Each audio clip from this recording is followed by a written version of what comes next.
The sun hung low and bleeding on the horizon when Garrett Young first saw the woman stumbling along the trail, her dress torn and her face streaked with dust and tears, and something in his chest seized tight at the sight of her desperate, searching eyes.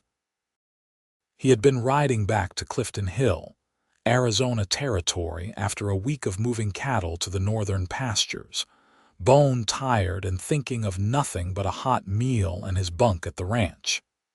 The year was 1882, and the Arizona desert could be unforgiving even in early autumn. The temperature still climbed high during the day, though the nights brought a blessed coolness that made sleeping bearable again.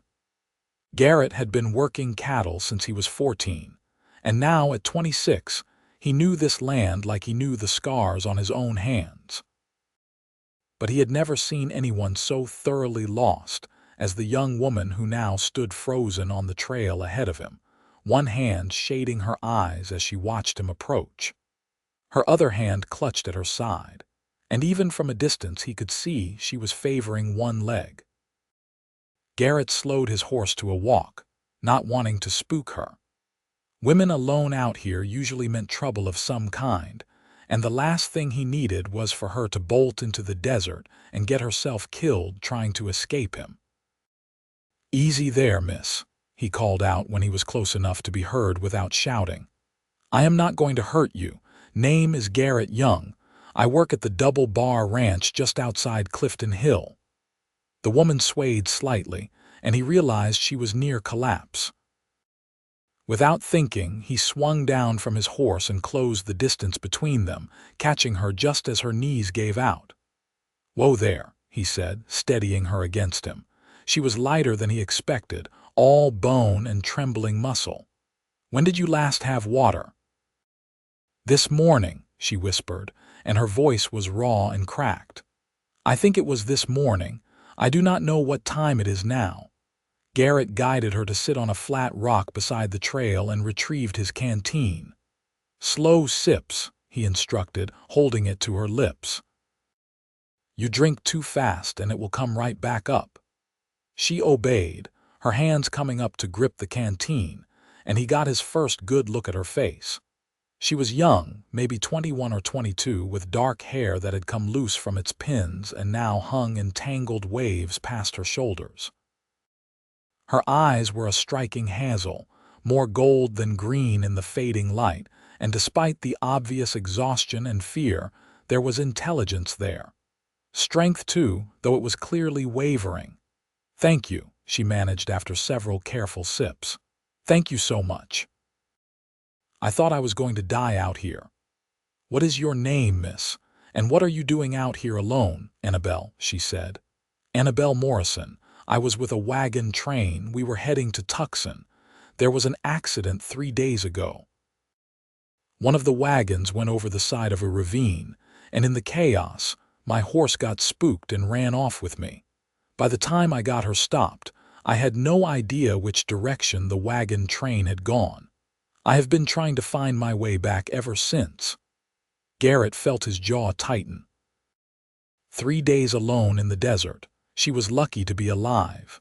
"You have family with the wagon train." Something flickered across her face, pain that had nothing to do with physical hurt.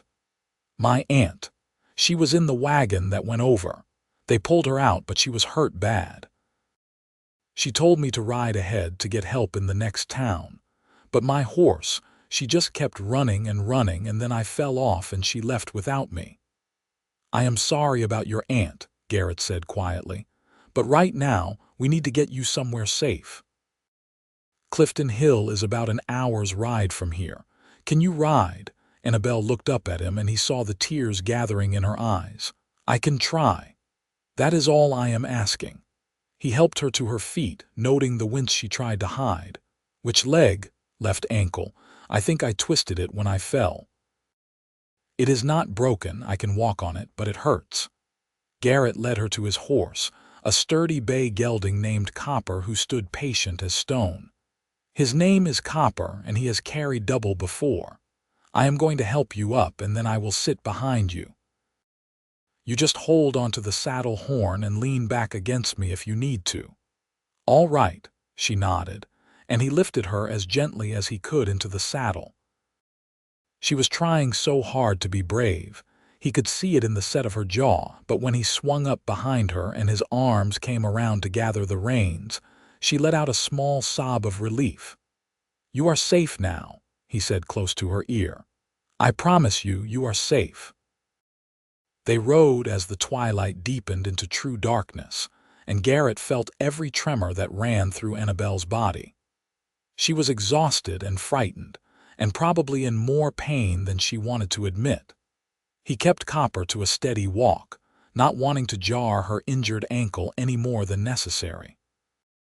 "Tell me about Clifton Hill," she said after they had been riding for perhaps 20 minutes.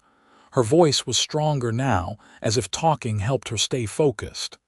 "It is not much," Garrett admitted. "Maybe 300 people on a good day. We have a general store, a church, a saloon, a hotel, and a doctor. That is about it. Most folks around here work ranching or mining. The land is hard, but the people are decent enough." "That sounds wonderful right now," Annabelle said. 3 days ago I would have called it small. Now it sounds like paradise. What were you and your aunt heading to Tucson for?" Another pause, and he felt her tense slightly in his arms. "New start. My parents died last year in St. Louis, cholera outbreak.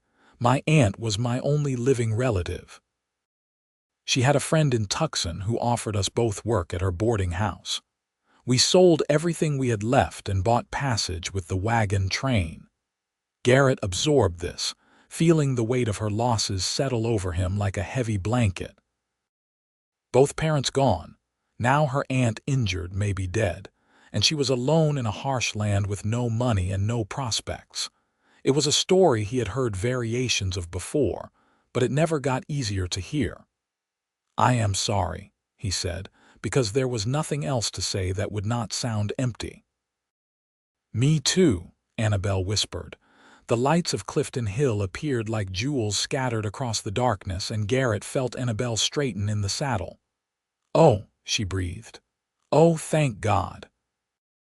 He guided Copper down the main street, noting the few people still out at this hour who stopped to stare.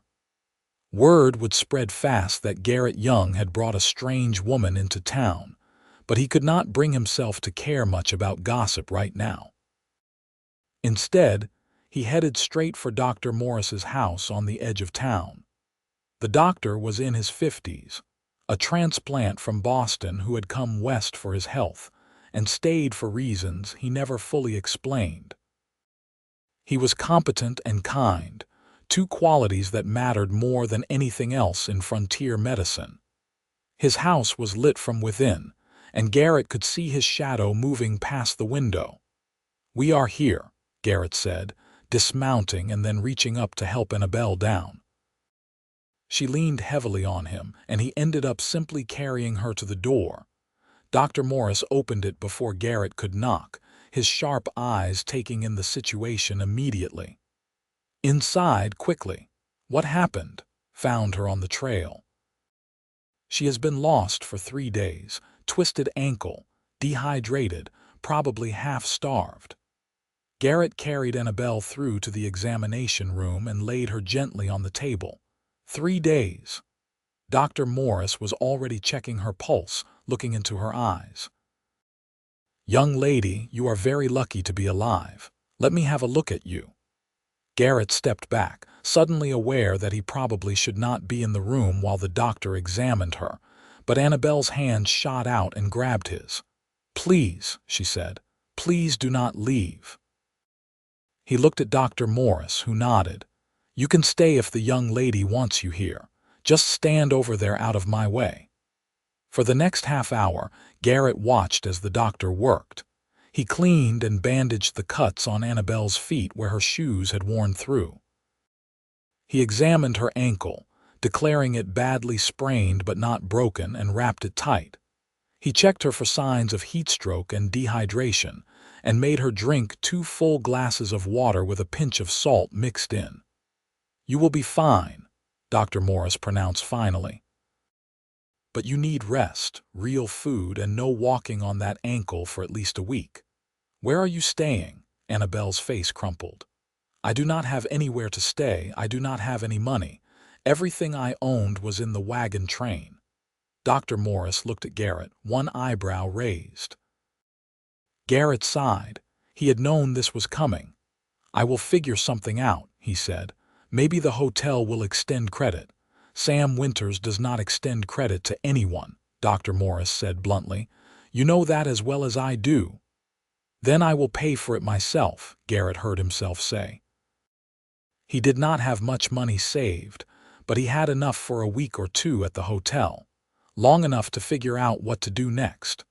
You will do no such thing, came a new voice from the doorway. Garrett turned to see Martha Green, the minister's wife, standing there with a basket of fresh bread in her arms. She must have seen them arrive and followed.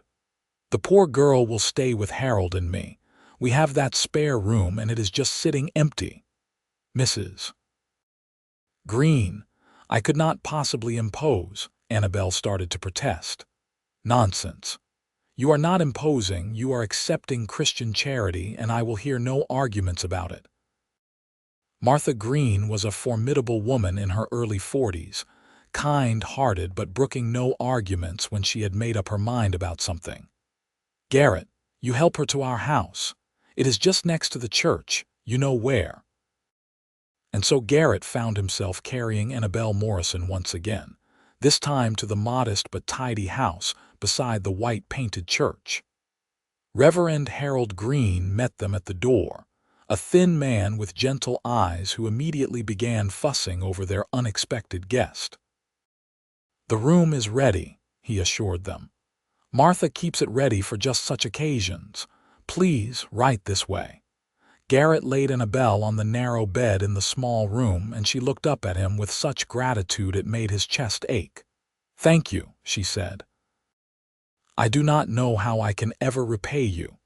You do not need to repay me, Garrett said. You just focus on getting well. Martha shooed him out then, saying something about propriety and how Annabelle needed to rest. Garrett found himself standing in the front parlor with Reverend Green, suddenly exhausted from the long day. That was a good thing you did, the Reverend said quietly, bringing her here. The Lord puts people in our path for a reason. Garrett was not much of a religious man, but he nodded anyway. She was lucky I came along when I did. Another day and the vultures would have found her. But you did come along. That is what matters. Reverend Green clapped him on the shoulder. Go on home now, get some rest. I am sure Miss Morrison will want to thank you properly once she is recovered. Garrett rode back to the Double Bar Ranch under a sky full of stars, his mind full of hazel eyes and a voice like silk over gravel.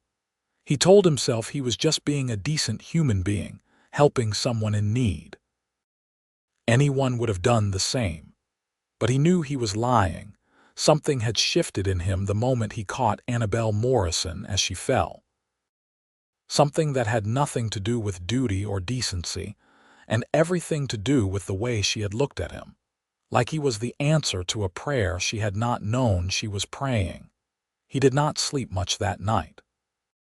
The next morning dawned clear and hot, and Garrett went about his usual chores with half his mind on the work, and the other half wondering how Annabelle was doing. He helped move some horses to fresh pasture, mended a section of fence that had come loose, and tried not to think about going into town. He failed spectacularly.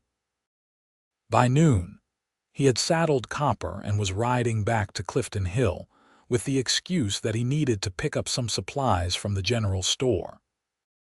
It was a thin excuse, and his boss, Old Man Patterson, had seen right through it, but he had just waved Garrett off with a knowing look that made Garrett's ears burn.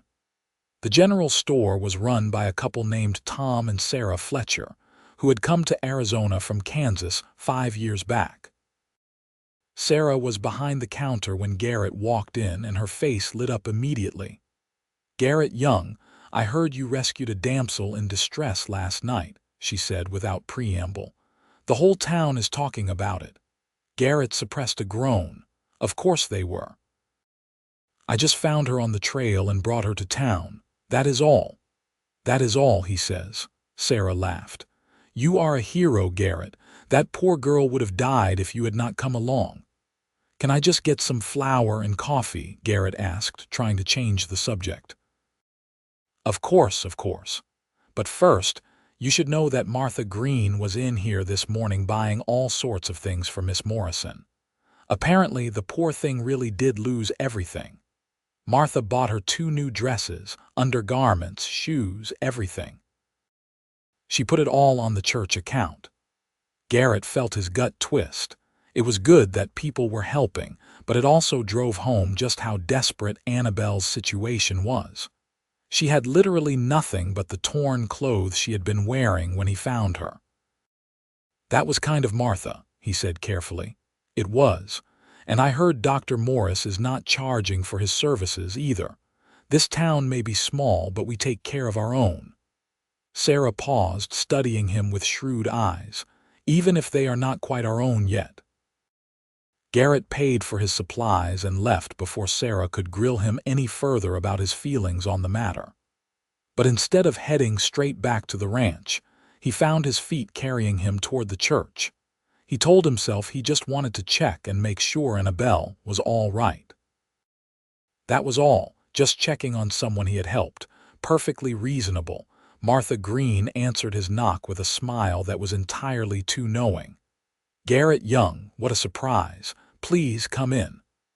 "I do not want to intrude, I just wanted to see how Miss Morrison is doing." "She is doing much better. Ate a good breakfast and the color is coming back to her cheeks. Would you like to see her? I am sure she would be happy to thank you herself." Before Garrett could answer, Annabelle appeared in the doorway to the parlor. She was wearing one of the new dresses Martha had bought, a simple calico in pale blue, and her hair was clean and braided over one shoulder. She looked like a completely different person from the desperate, dusty woman he had found on the trail. "Mr. Young," she said, and a smile transformed her face. "I was hoping you would come by." "Just wanted to make sure you were all right," Garrett said, suddenly feeling awkward and tongue-tied.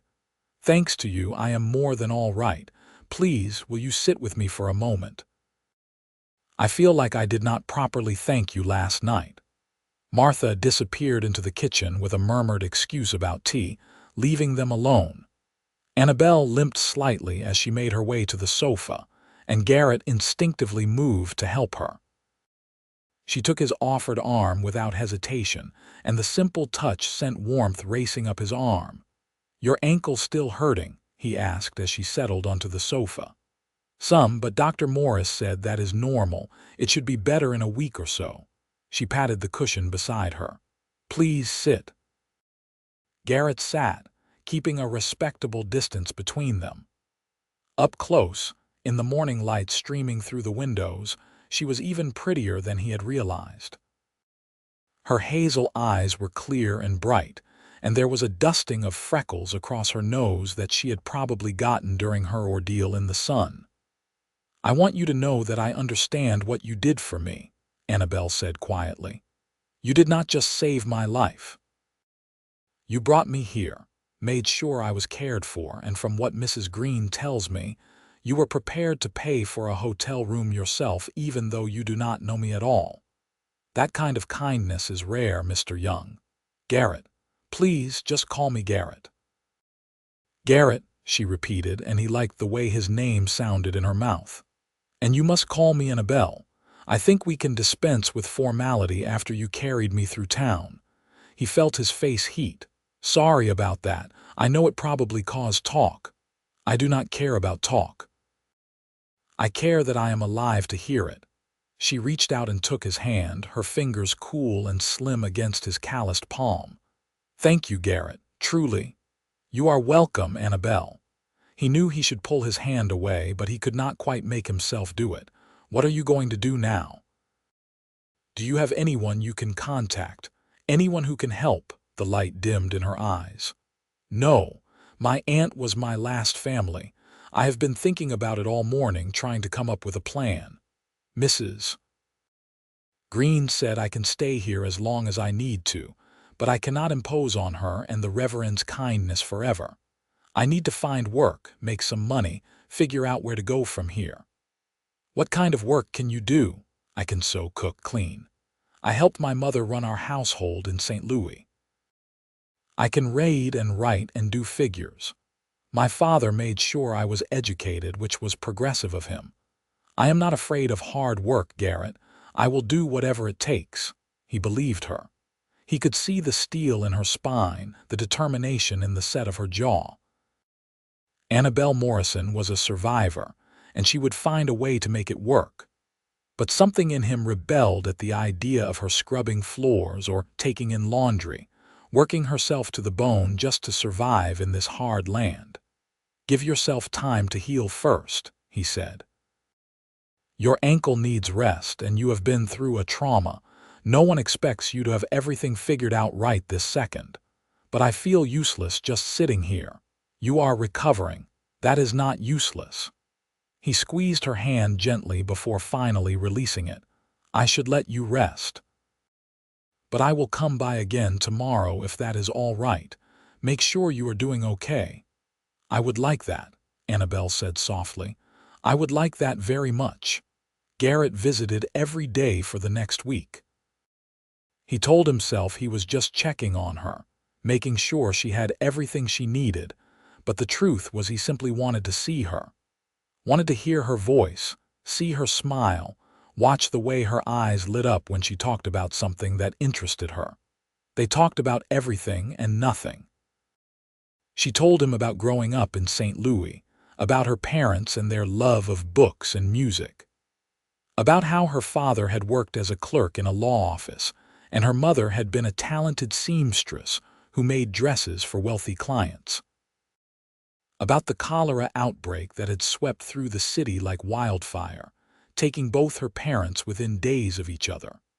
He told her about growing up on various ranches across Arizona and New Mexico, following his father who worked as a ranch hand, about how his mother had died giving birth to a stillborn daughter when Garrett was 10, and how his father had drowned his grief in whiskey until it killed him too when Garrett was 18.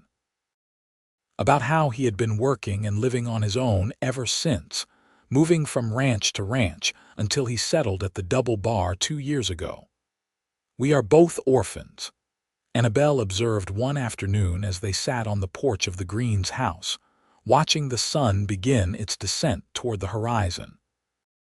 Maybe that is why I feel so comfortable with you. You understand loss. Maybe, Garrett agreed. He was whittling a piece of wood, his hands needing something to do while they talked. Or maybe you are just easy to talk to. She laughed at that, a sound that made something warm unfurl in his chest. My aunt used to say I could talk the ears off a mule. I think she meant it as a criticism, but I always took it as a compliment. How are you feeling about your aunt? Garrett asked carefully. They had tried to find out what happened to the wagon train, but with no specific information about which train it was or exactly where the accident had happened. It was like looking for a needle in a haystack. Not knowing must be hard. Annabelle's smile faded. It is. Part of me keeps hoping she survived, that she made it to Tucson and is wondering what happened to me. But the logical part of me knows that if she was well enough to survive, she would have searched for me. The fact that no one has come looking means either she did not make it, or she did but was too injured to travel and assumes I am dead. We could send telegrams to Tucson, see if anyone knows anything. With what money? Annabelle asked, but there was no bitterness in her voice, just resignation. Telegrams cost money I do not have. Besides, even if I found out she was alive, what could I do about it? I cannot get to Tucson with no money and no horse. Garrett wanted to offer to pay for the telegram, to take her to Tucson himself if needed, but he bit his tongue. He was already too involved, too invested in this woman he had known for barely a week. He needed to be careful, needed to guard his heart better than this. But when she looked at him with those hazel eyes full of sadness and strength, all his good intentions scattered like dust in the wind. "I could help," he heard himself say. "No." Her response was immediate and firm. "You have done more than enough already. I will not be a charity case, Garrett. I have my pride, even if that is all I have left. It is not charity. It is friends helping friends. Are we friends?" She asked, and there was something in her voice he could not quite identify. "I would like to think so," he said carefully. "So would I." She was quiet for a moment, then said, "Tell me about the ranch you work at. What is it like?" Grateful for the change of subject, Garrett described the Double Bar Ranch. It was a medium-sized operation, running about 500 head of cattle and 24 horses. Old man Patterson had built it up from nothing over 20 years, and he ran it with a firm but fair hand. There were 6 hands working the ranch full-time, including Garrett, plus a cook and a housekeeper. "The housekeeper is getting old," Garrett said, almost without thinking. "Mrs. Chen is 63, and the work is getting to be too much for her.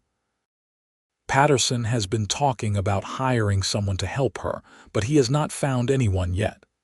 He saw understanding dawn in Annabelle's eyes. "Are you suggesting I could work there?" "I am just mentioning that there might be a job available, if you were interested." "Garrett Young, are you trying to orchestrate my employment?" "Maybe," he admitted with a sheepish grin. "Is it working?" She laughed again, and he decided he would do just about anything to hear that sound. "It might be. What would the job entail?" "Helping with the cooking, cleaning, laundry, that sort of thing. Mrs. Chen could teach you what you need to know about cooking for ranch hands. The pay is not great, but it comes with room and board. There is a small cabin behind the main house where Mrs. Chen lives. It has 2 rooms, so you could share it with her, or Patterson might let you have the spare room in the main house." "And you work there," Annabelle said slowly. "I do. So we would see each other every day." "We would." The air between them felt charged suddenly, heavy with things neither of them was quite ready to say out loud. Annabelle looked away first, her cheeks flushing pink. "I should probably meet Mr. Patterson before we get ahead of ourselves," she said. "And I would need to be honest with him that I am recovering from an injury. Your ankle is almost healed. Dr. Morris said you could start walking normally again in a few more days. You really have thought this through, have you not?" "Maybe," Garrett said again. "Or maybe I just do not like the idea of you leaving Clifton Hill." The confession hung between them, bold and raw. Annabelle turned to look at him, her eyes searching his face. "Why?" she asked softly. "Because I think about you every minute of every day. Because the idea of not seeing you makes my chest hurt. Because in 1 week, you have become the best part of my day, and I am not ready to give that up. Because you deserve to have friends looking out for you," he said instead, taking the coward's way out. "Because this world is hard enough without facing it alone." Something flickered across her face, disappointment maybe, but she nodded. "You are right about that. All right, Garrett Young. Introduce me to your Mr. Patterson. Let us see if he thinks a city girl from St. Louis can handle ranch life." 2 days later, Garrett brought old man Patterson into town to meet Annabelle. The ranch owner was in his late 50s, weather-beaten and gruff, but with a kind heart buried under all that leather and bluster. He sat in the Greens parlor, sipping tea from a delicate cup that looked ridiculous in his huge, scarred hands, and asked Annabelle questions about her experience. She was honest about everything: her lack of ranch experience, her recent ordeal, the fact that she had nothing to her name but the clothes Martha Green had bought her. But she was also clear about her willingness to work hard and learn. "I am not afraid of hard work, Mr. Patterson," she said firmly. "I understand ranch life will be different from what I am used to, but I am a fast learner and I will earn my keep. I promise you that." Patterson studied her for a long moment, then looked at Garrett. "You vouch for her character?" "I do, sir." "All right, then. You can start next week once that ankle is fully healed.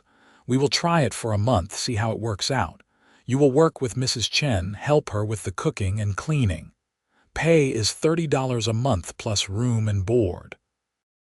You will have Sundays off to attend church if you want. Those are my terms." Annabelle's face lit up. "I accept, Mr. Patterson. Thank you so much. You will not regret this, I promise." "See that I do not," Patterson said, but his tone was not unkind. He stood, setting down his teacup with obvious relief. "Garrett will bring you out to the ranch next week. Welcome to the double bar, Miss Morrison." After Patterson left, Annabelle turned to Garrett with tears in her eyes.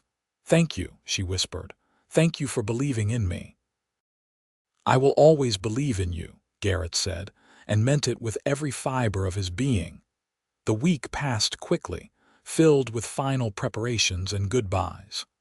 Martha and Harold Green threw Annabelle a small going-away dinner, inviting half the town. People brought food and small gifts, practical things like a warm shawl and a sturdy pair of work gloves. It touched Annabelle deeply, and she cried as she thanked everyone for their kindness. "You are one of us now," Martha told her, hugging her tight. "You take care of yourself out at that ranch, and you come visit us in town whenever you can." "I will," Annabelle promised. "I will never forget what you all did for me." On a bright Sunday morning in October, Garrett arrived with a wagon to take Annabelle to the Double Bar Ranch. She had only a small bundle of belongings, everything she owned in the world fitting into a single flour sack. It should have been depressing, but Annabelle seemed excited rather than sad as Garrett helped her up onto the wagon seat. "Ready for your new adventure?" he asked. "More ready than I have ever been for anything," she replied. The drive to the ranch took about 30 minutes, following a well-worn road that cut through the desert landscape. Garrett pointed out various landmarks along the way. The rocky outcrop where rattlesnakes like to sun themselves, the dry wash that became a raging river during the summer monsoons, the stand of cottonwoods that marked the property line of the Double Bar. The ranch itself was nestled in a valley with a reliable creek running through it, which was worth its weight in gold in this arid land. The main house was a long, low adobe structure with a covered porch running the length of it. Beyond it stood the bunkhouse where the ranch hands slept, the barn, several corrals, and the small cabin where Mrs. Chen lived. Mrs. Chen herself came out to greet them as Garrett pulled the wagon to a stop. She was a tiny woman, barely 5 feet tall, with iron gray hair pulled back in a tight bun. She had come to America from China 30 years ago, and her English was accented but clear. "You must be Miss Morrison," she said, looking Annabelle up and down with sharp black eyes. "I am Chen Mei Ling, but everyone calls me Mrs. Chen.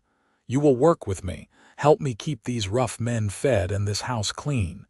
You think you can do that?" "Yes, madam," Annabelle said respectfully. "I am ready to learn whatever you can teach me." Mrs. Chen's stern expression softened slightly. "Good, you have manners. That is a start. Come, I show you where you sleep." Garrett helped Annabelle down from the wagon and carried her bundle as Mrs. Chen led them to the cabin. It was small but tidy, divided into 2 rooms with a shared cooking area and fireplace. Mrs. Chen's room was on the left, and she gestured to the room on the right. "That room is for you. Not much, but it is clean and private. You keep it that way." "It is perfect," Annabelle said, and she meant it. After sleeping on a borrowed bed in someone else's house, having her own space, no matter how small, felt like a luxury. Garrett set her bundle on the narrow bed and turned to leave, giving the women privacy. But Annabelle caught his hand.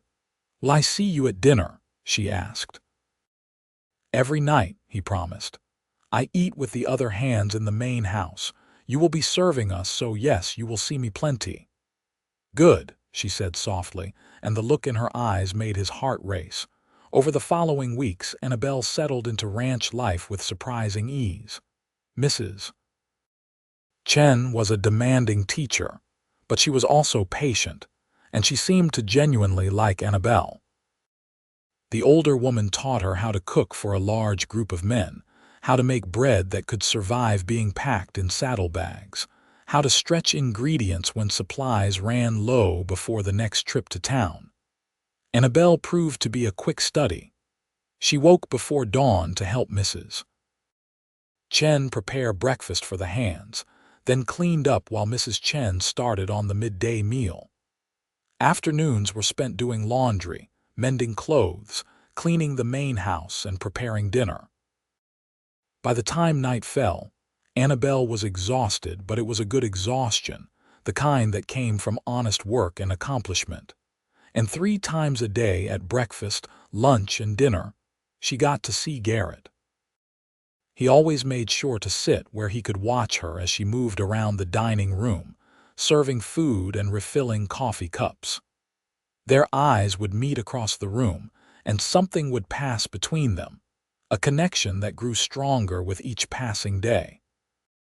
After dinner, when her work was done, they would sometimes sit together on the porch of the main house, talking quietly while the other hands played cards or smoked in the bunkhouse. "You are fitting in well," Garrett observed one evening in late October. The air had finally turned cool enough to make sitting outside pleasant. "Mrs. Chen says you are the best helper she has had." "She said that?" Annabelle asked, pleased. "She never says anything like that to me. Mostly she just points out what I am doing wrong. That is her way. But I heard her telling Patterson that you are a hard worker and he should make your position permanent." Annabelle's face glowed. "Really? Oh, I am so glad. I was worried I was not doing well enough." "You are doing more than well enough. You are doing great." Garrett wanted to reach over and take her hand, to pull her close and tell her all the things he had been thinking, feeling, dreaming about since the day he found her. But he held back, uncertain if she felt the same way. The other ranch hands had noticed his interest, of course. They teased him mercilessly about it, asking when he was going to court her proper instead of just mooning over her like a lovesick calf. Even Mrs. Chen had made pointed comments about Garrett's tendency to linger near the kitchen, finding excuses to be wherever Annabelle happened to be working. But Garrett was terrified of overstepping. Annabelle was alone in the world, dependent on this job for her survival. The last thing he wanted was to make her uncomfortable or to make her feel like she had to return his feelings out of gratitude or obligation. So he held his tongue and his heart and tried to be content with friendship. It was Annabelle who finally broke the stalemate. It happened on a Sunday in early November. Annabelle had the day off and had planned to attend church in Clifton Hill, but she woke with a terrible headache and decided to rest instead. Garrett, who also had the day off, had been planning to ride out and check on some of the northern pastures, but when he heard Annabelle was staying at the ranch, he found reasons to stay too. He was repairing a bridle on the porch of the main house when Annabelle emerged from her cabin, looking better than she had that morning. She spotted him and smiled, making her way over. "Feeling better?" he asked. "Much better. It was just a headache. I think I was dehydrated. I drank 2 glasses of water and slept for a few hours, and now I feel fine." She sat down beside him, close enough that he could smell the lavender soap she used. "What are you working on?" "This bridle has a weak spot. Thought I would fix it before it breaks at a bad time." They sat in comfortable silence for a while, Garrett working on the leather and Annabelle watching. The ranch was quiet with most of the hands gone to town. Even Mrs. Chen had gone to visit a friend who lived on a neighboring ranch. For once they had real privacy, no one around to observe or comment. "Garrett," Annabelle said finally, Can I ask you something, of course? Why did you never marry? You are 26, established in your work, handsome. Surely women have been interested. The question caught him off guard. I guess I just never found the right person, he said carefully. Ranch life is hard. It takes a special kind of woman to want to build a life out here. I never met anyone who made me want to try. Never. She was looking at him intently now. Not until recently, he admitted, his heart pounding. And what changed recently? I found someone lost on a trail at Twilight, Garrett said softly, setting down his work and turning to face her fully. And guiding her back somehow guided me to something I did not even know I was looking for. Annabelle's breath caught. Garrett, I need you to be clear with me. Are you saying what I think you are saying? I am saying that I have feelings for you, Annabelle. Strong feelings. I have been trying to hold them back because I did not want to make you uncomfortable, did not want you to think I expected anything from you because I helped you. But the truth is, I think about you all the time.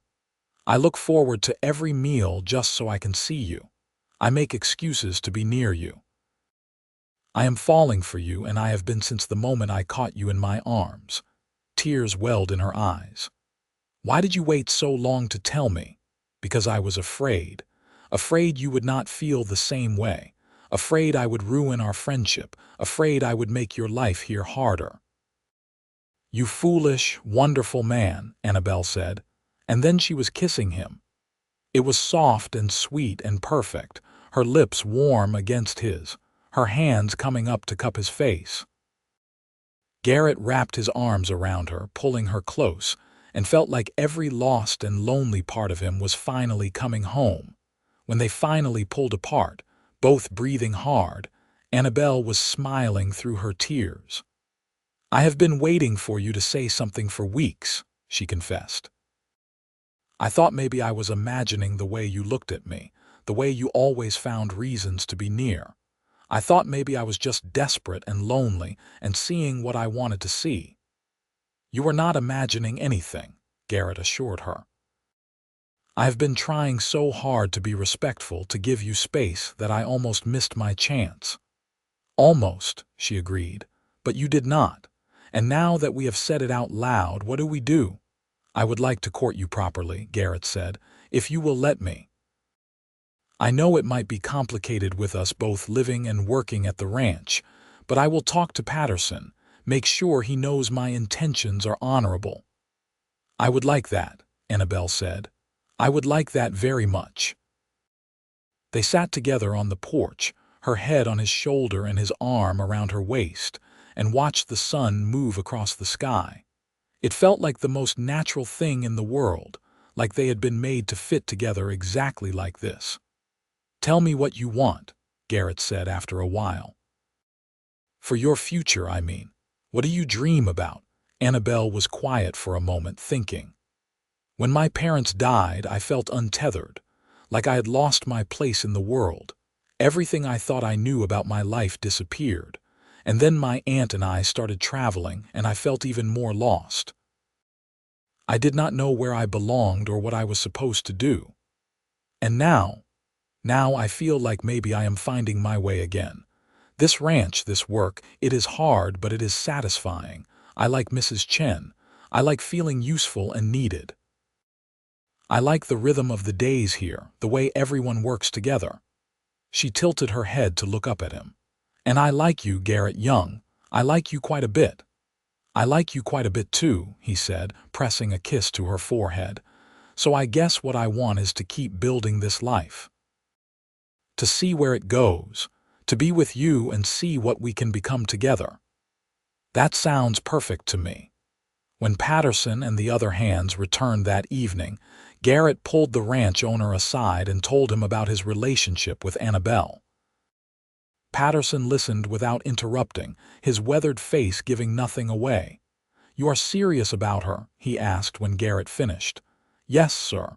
Very serious. And she feels the same way, she does. Patterson nodded slowly. All right then. But I expect you both to keep things professional during work hours. I will not have the other hands getting distracted by romance." "Understood, sir. And Garrett, you hurt that girl and I will fire you myself. She has been through enough. She deserves someone who will treat her right." "I plan to, sir. I promise you that." Patterson clapped him on the shoulder. "Good man. Now get out of here before I get sentimental." The other hands were less subtle in their reactions.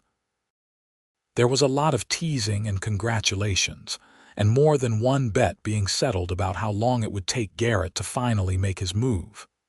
But it was all good-natured, and by the time dinner was served that night, everyone at the ranch knew Garrett and Annabelle were courting. Mrs. Chen pulled Annabelle aside in the kitchen. "That man loves you," she said bluntly. "I see it in his eyes every time he looks at you. You love him too." "I think I do," Annabelle admitted. "Is that crazy? We have only known each other 6 weeks." "Sometimes you know," Mrs. Chen said with a shrug. "I knew my husband 1 month before we married. We had 40 good years together before he died. Time does not matter. What matters is what is in the heart. What if I am just grateful to him for saving me? What if I am confusing gratitude with love? Are you?" Mrs. Chen asked pointedly. Annabelle thought about it, really thought about it. About the way her heart raced when Garrett smiled at her. About how she looked for excuses to be near him, to hear his voice. About how safe and cherished she felt in his arms. About how, when she imagined her future, he was always in it. "No," she said finally. "I am not confusing anything. I love him. I really do." Mrs. Chen smiled, something she did not do often. "Then you are a lucky woman, and he is a lucky man. Be happy together." The weeks that followed were the happiest of Annabelle's life. She and Garrett spent every free moment together, talking and laughing and learning each other. He taught her to ride properly, to shoot a rifle in case she ever needed to protect herself, to read the weather in the clouds. She taught him to dance, even though he claimed to be terrible at it, and shared her love of books by reading to him in the evenings. They were chaperoned, of course, by the unspoken rules of propriety and the ever-watchful eyes of Mrs. Chen and the other ranch hands. But they managed to steal moments alone. A kiss behind the barn, holding hands during a walk by the creek, whispered conversations under the stars. "I want to marry you," Garrett told her one night in December as they sat on the porch, wrapped in a shared blanket against the cold. "I know it has not been that long, but I am sure. You are what I have been looking for my whole life, even when I did not know I was looking." "I want to marry you too," Annabelle said, "but there is something we need to do first." "What is that?" "I need to find out what happened to my aunt. I need to know for sure one way or another. I cannot move forward with my life until I close that chapter." Garrett understood. "We will send telegrams, put out inquiries. Whatever it takes, we will find out what happened." They started the next day. Garrett paid for telegrams to be sent to the marshal's office in Tucson, to the hospitals, even to mortuaries. They described the wagon train accident and asked about an injured woman named Catherine Morrison. Then they waited. The response came 2 weeks later, just before Christmas. Catherine Morrison had been taken to a hospital in Tucson, where she had been treated for severe injuries including a broken hip and several broken ribs. She had survived, but her recovery had been long and difficult. She had been asking about her niece, trying to find out what had happened to Annabelle, but with no information about where Annabelle might have gone, the search had been fruitless.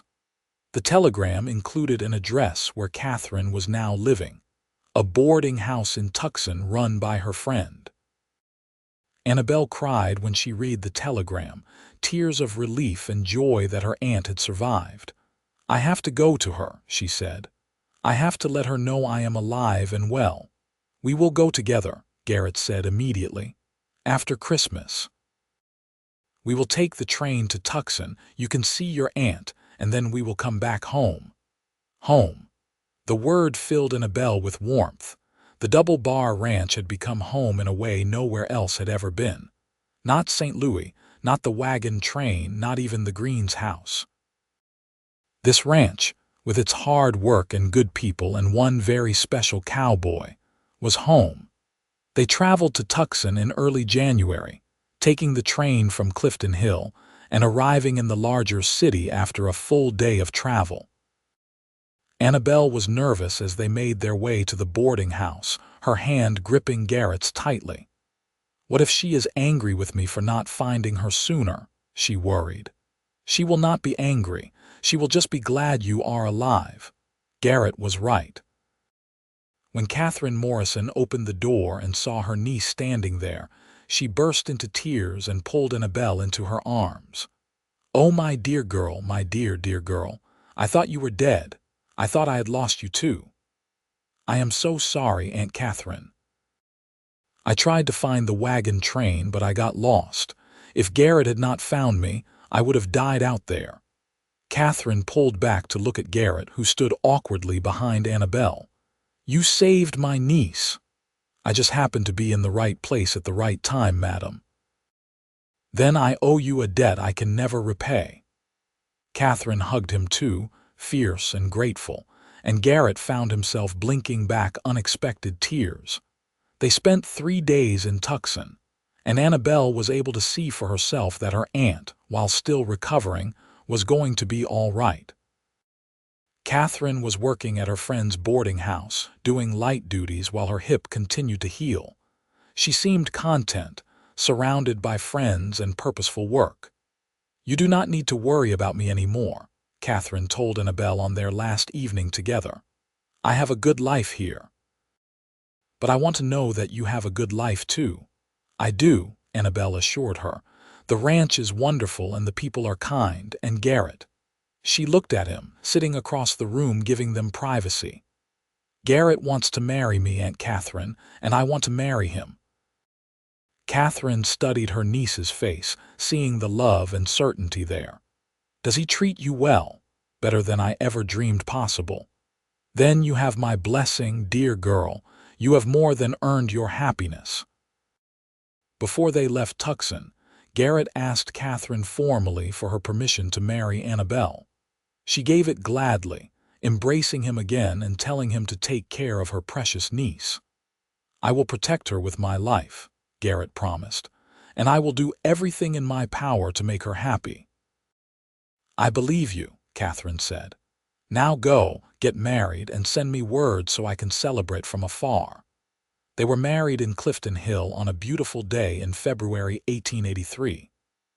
Reverend Green performed the ceremony in the little white church, with Martha Green crying happy tears in the front pew. Mrs. Chen served as Annabelle's witness, and Old Man Patterson stood up for Garrett. The entire town turned out for the wedding, cramming into the small church until there was standing room only. Annabelle wore a dress that Martha had helped her make, white muslin with delicate blue embroidery. She carried wildflowers that Garrett had ridden out before dawn to pick. And when Reverend Green pronounced them husband and wife, Garrett kissed her with such tenderness and joy that there was not a dry eye in the church. Patterson had given them 3 days for a honeymoon, which they spent in a small hotel in a town 30 miles away. It was not fancy, but it was private, and for 3 glorious days they belonged only to each other, learning and loving without interruption. "I never knew I could be this happy," Annabelle confessed as they lay tangled together on their wedding night. "When I was lost in the desert, I thought my life was over. I never imagined I would find something this beautiful." "I never knew what I was missing," Garrett said, running his fingers through her long dark hair. "I thought I was content with my life, and then I found you and suddenly content was not enough. I wanted more. I wanted everything, and now I have it." "We have it," she corrected. "We have everything." They returned to the Double Bar Ranch as Mr. and Mrs. Young, moving into the small cabin that had been Annabelle's. Mrs. Chen moved into the spare room in the main house, declaring that the newlyweds needed their privacy.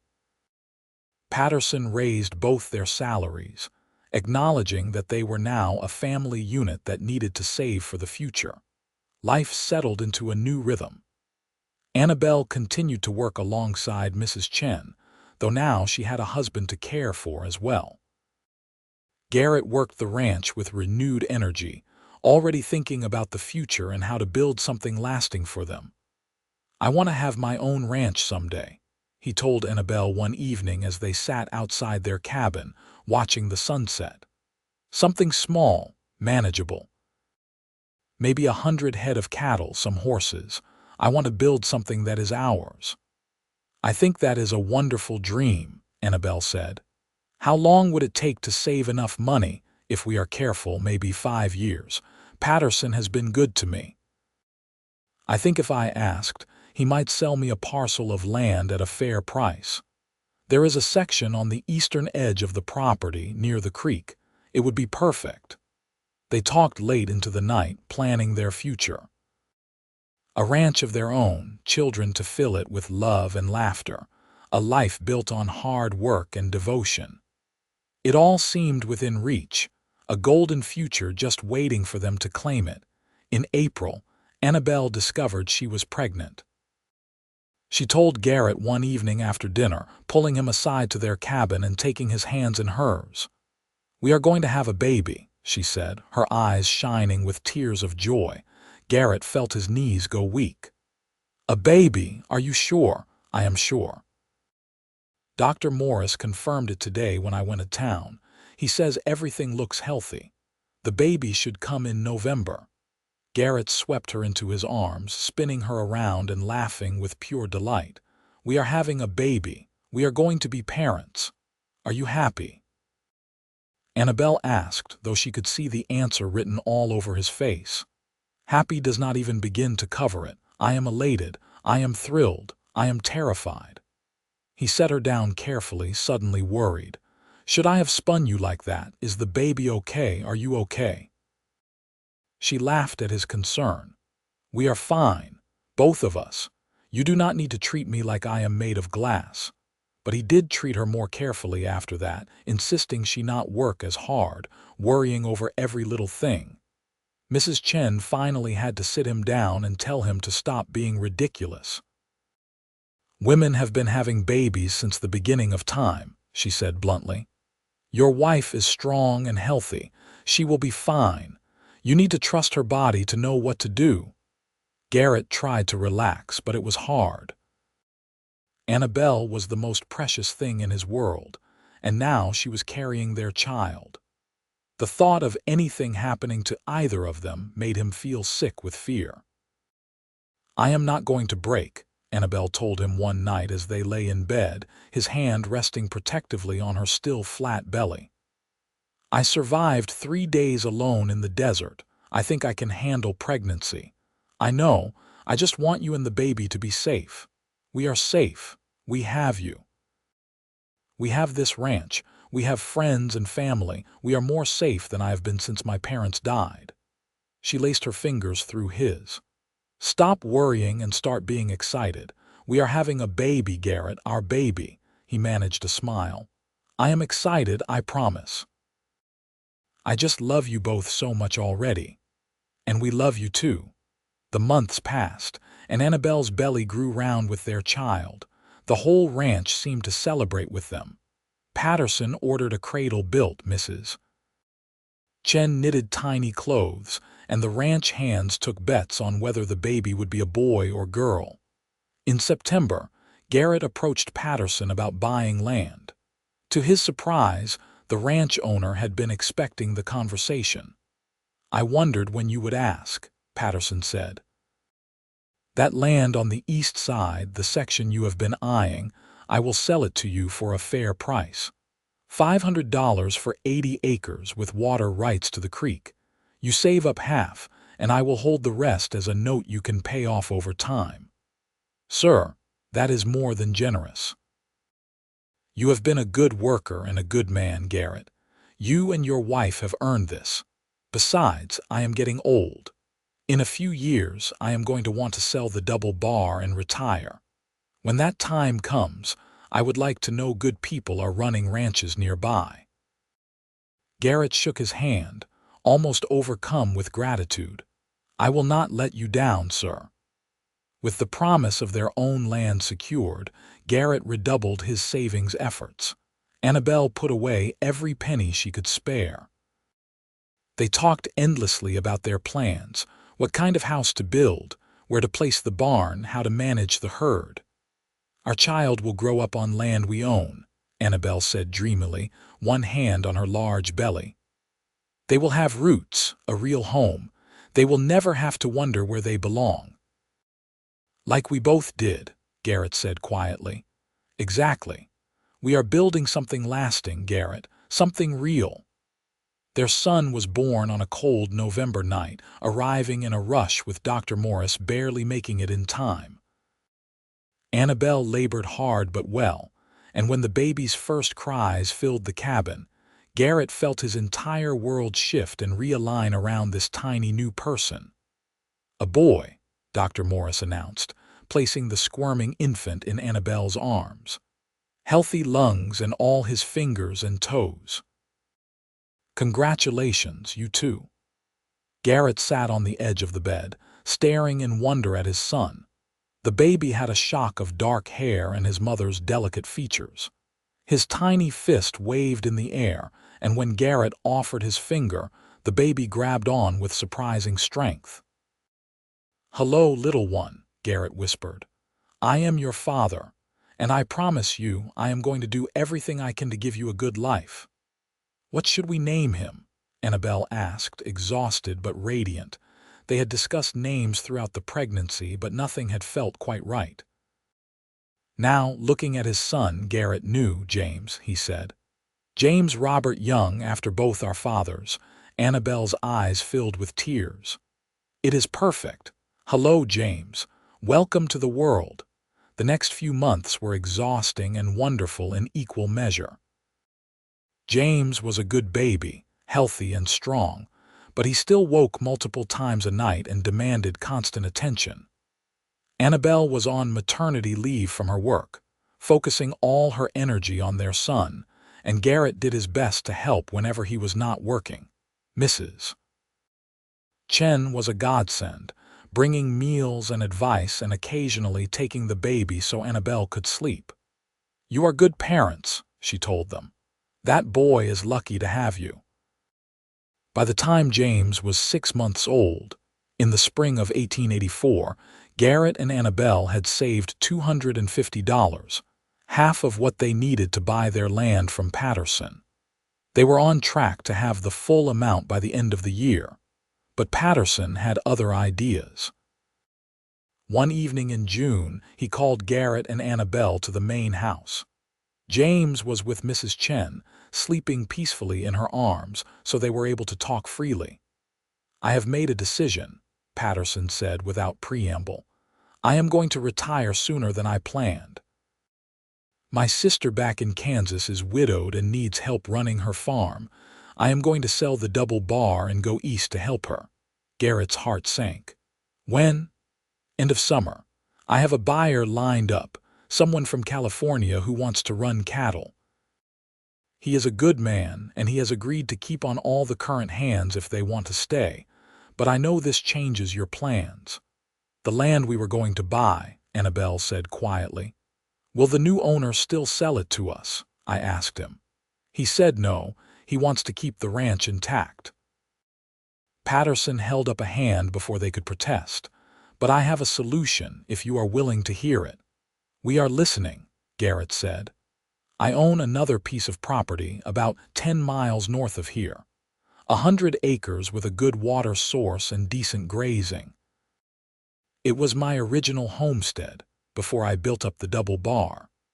The house there is small but solid, and there is a barn and corral. I will sell it to you for the $250 you have already saved, and you can pay me the rest over time." Garrett and Annabelle looked at each other, hardly daring to believe what they were hearing. "Sir, that is far too generous," Garrett began. "It is fair," Patterson interrupted.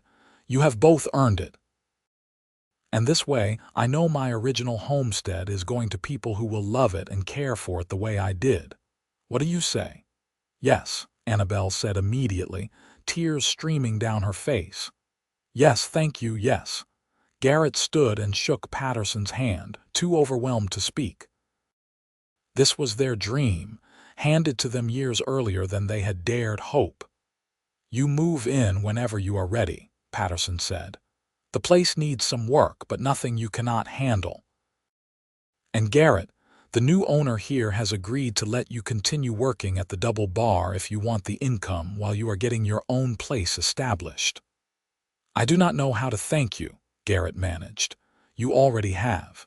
You have been loyal and hardworking and honest. That is thanks enough." They moved to their new property in August, on a day so hot the air shimmered.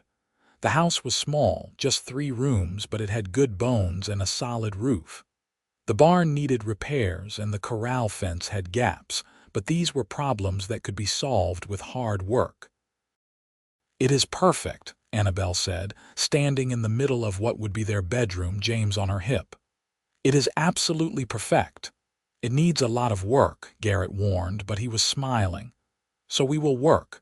We have done it before. We can do it again." They worked through the rest of summer and into fall, fixing and improving. Garrett continued working at the Double Bar 3 days a week for income, and spent the other days on their property.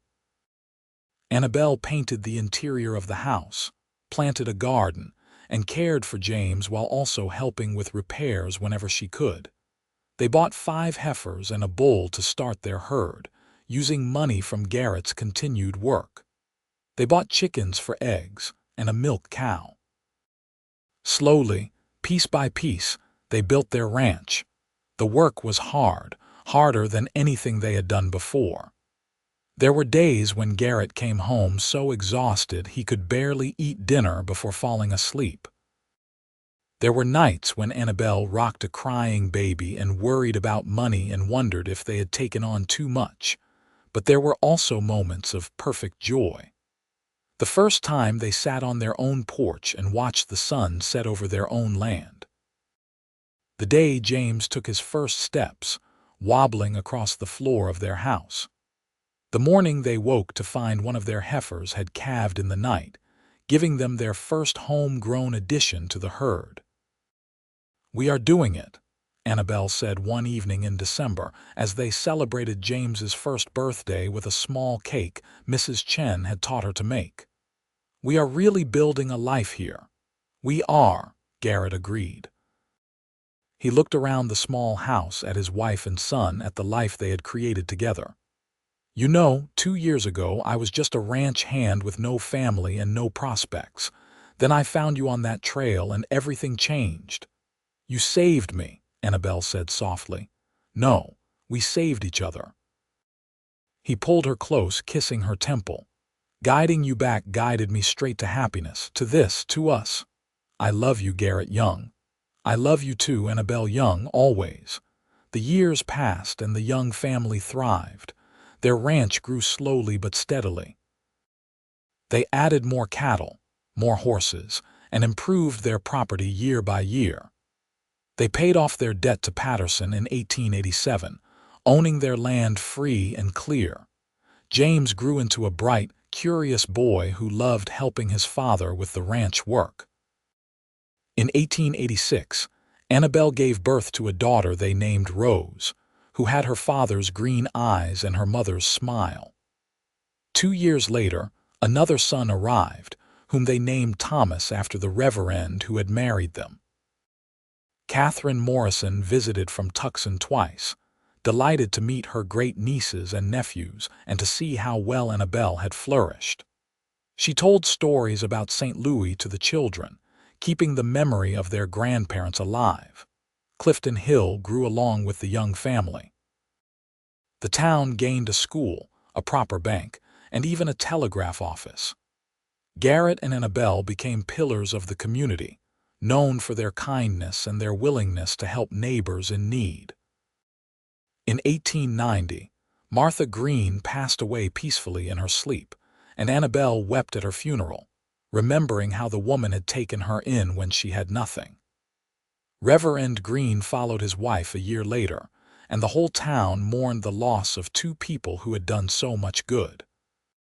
But life went on, as it always does. The young ranch continued to prosper. James became a skilled horseman by age 12. Rose learned to read at 4 and was soon devouring every book she could get her hands on. Thomas was quieter than his siblings, preferring to spend time with the animals. In 1895, Dr. Morris retired, and a young doctor from the East took over his practice. Mrs. Chen passed away in her sleep at 75, and Annabelle and Garrett mourned the woman who had become like family to them. They weathered droughts and floods, hard winters and scorching summers. They faced cattle rustlers and dealt with difficult buyers. They navigated the challenges of raising children and running a ranch and staying in love through all of it, and they succeeded. By 1900, the young ranch had 200 head of cattle and was considered one of the more successful small operations in the area. Garrett, now 44, had a reputation as a fair and honest rancher. Annabelle, 41, was known throughout the region for her kindness and her ability to stretch a dollar further than seemed possible. James, at 17, was already being courted by several ranchers who wanted him to marry their daughters. Rose, at 13, had announced her intention to become a teacher. Thomas, at 11, had declared he wanted to be a veterinarian and was reading every book on animal medicine he could find. "We did good," Garrett said one evening as they sat on their porch, watching their children play in the yard. His hair was graying at the temples now, and there were lines around his eyes, but Annabelle thought he had never been more handsome. "We did very good," she agreed, her hand in his. "Sometimes I think about that girl who was lost in the desert, so scared and alone. She seems like a different person now. You were always strong. You just needed a chance to prove it. And you gave me that chance. You gave me everything, Garrett. A home, a family, a purpose. A life worth living. You gave me the same." He raised her hand to his lips, kissing her knuckles gently. "I was just going through the motions before I found you, existing but not really living. You taught me what it means to truly be happy." They sat in comfortable silence, watching the Arizona sunset paint the sky in shades of orange and gold. Inside the house, they could hear their children laughing. In the corral, the horses nickered softly. The cattle lowed in the distance. It was the sound of home, of family, of a life well lived. "Tell me the story again," Rose called from where she was playing with her brothers. "The story of how you met." It was a story they had told many times, but the children never tired of hearing it. Annabelle and Garrett exchanged a smile. "Well," Garrett began, as he always did. "It was twilight and I was riding home from moving cattle. The sun was setting, painting the sky beautiful colors when I saw someone on the trail ahead of me." "And that someone was Mama," Rose prompted. "That someone was your mother," Garrett confirmed. "She was lost and hurt and scared. But she was also brave, so very brave." "And you saved her," James added. "I helped her," Garrett corrected. "But she saved herself, really. She survived 3 days alone in the desert. Not many people could do that. And then you fell in love," Thomas said, smiling. "And then we fell in love," Annabelle confirmed. "Your father guided me back to safety, but somehow in doing that, he guided himself to something he did not even know he needed." "Happiness," Rose said softly. "Exactly," Garrett said. "Guiding your mother back guided me straight to happiness. To this ranch, to our family, to the life we have built together." "And they lived happily ever after," the children chorused. "We did," Annabelle said, looking at her husband with love shining in her eyes. "We really did." As the stars began to appear in the darkening sky, the young family went inside their home, together and happy. The ranch would be there tomorrow, with all its work and challenges. But for now, they had this moment, this perfect evening, this life they had built from nothing but love and determination and faith. Garrett had found Annabelle lost on the trail at twilight, and in guiding her back, he had indeed been guided straight to happiness.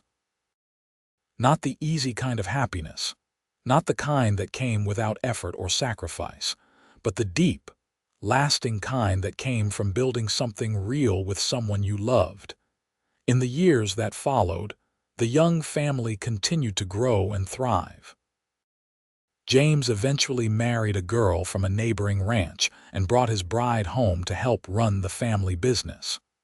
Rose went east to Teachers College, came back with a degree, and opened the first school for girls in Clifton Hill. Thomas studied veterinary medicine and became the first trained animal doctor in the region.